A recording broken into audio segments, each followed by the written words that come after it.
কলকাতার জীবন্ত কালীর কথা আপনারা হয়তো অনেকেই শুনেছেন, তাই আমি আজ চলে গেছিলাম রাজাবাজারের কাছেই শ্যামসুন্দরী মায়ের কালীবাড়িতে। গিয়ে তো মায়ের রূপ দেখে আমি অবাক।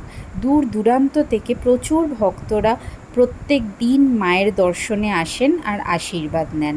আর এখানে দুবেলা মায়ের পুজো আরতির পর ভোগ বিতরণ করা হয় সকল ভক্তদের উদ্দেশ্যে।